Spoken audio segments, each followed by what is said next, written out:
হ্যাঁ বন্ধুরা, IPL 2025-এ KKR যে পারফরমেন্সটা ছিল সত্যি একেবারে জঘন্য। তাই সেই 2026 সালের জন্য যদি এরকমও হয় তাহলে কেকেআর কোনোদিনও চ্যাম্পিয়ন মুখে পৌঁছতে পারবে না। তাই কেকেআর কে এই ভুলগুলি শুধরে এবার 2026 সালের জন্য একটি নতুন স্কোয়াড ঘোষণা করতে হবে এবং কেকেআর যে ম্যানেজমেন্ট রয়েছে তাদের চিন্তা ভাবনা অনেকটাই পরিবর্তন করতে হবে। কারণ যে ঘরোয়া ক্রিকেট চলছে, যে টুর্নামেন্টে যেসব ক্রিকেটাররা ভালো পারফরমেন্স তাদেরকে নেওয়া উচিত। কারণ কোনো বড় মানের ক্রিকেটারকে নিয়ে নিয়েছে বেশি টাকা দিয়ে, তারা কি করছে, ম্যাচে এসে পুরোপুরি ম্যাচটাকে ডুবিয়ে দিচ্ছে। তাই কেকেআর কে এই সব জিনিসের ওপর লক্ষ্য রাখতে হবে যে যাদের পারফরমেন্স ভালো এবং যাদের স্ট্রাইক রেট, ব্যাটিং অর্ডার ঠিকঠাক করতে পারবে তাদেরকে নেওয়া দরকার।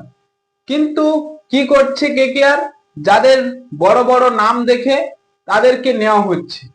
তাই কেকেআর যদি এই সব চিন্তা ভাবনা পাল্টে যারা ঘরোয়া ক্রিকেট খেলছে, ঠিকঠাক পারফরমেন্স করছে তাদেরকে সুযোগ দেওয়া উচিত।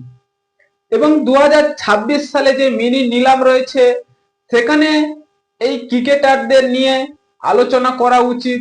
কেকেআর ম্যানেজমেন্টকে এই সব চিন্তা ভাবনায় অবশ্যই থাকতে হবে। হ্যাঁ বন্ধুরা, ঘরোয়া যে মেজর টি-20 লিগ চলছে সেখানে কেকেআর এর দল সেই দুর্দান্ত পারফরমেন্স করছে। সেই সব ক্রিকেটারদের নিয়ে কেকেআর কে ওপেনিং অর্থাৎ শুরুটা ঠিকঠাক করতে হবে, তাহলে ম্যাচের পরিসংখ্যান খুবই ভালো হবে।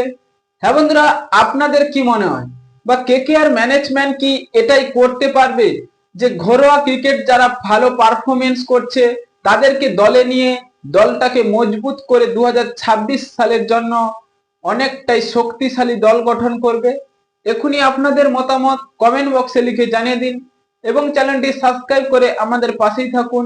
ভিডিওটি শেষ পর্যন্ত দেখার জন্য আপনাকে অসংখ্য ধন্যবাদ।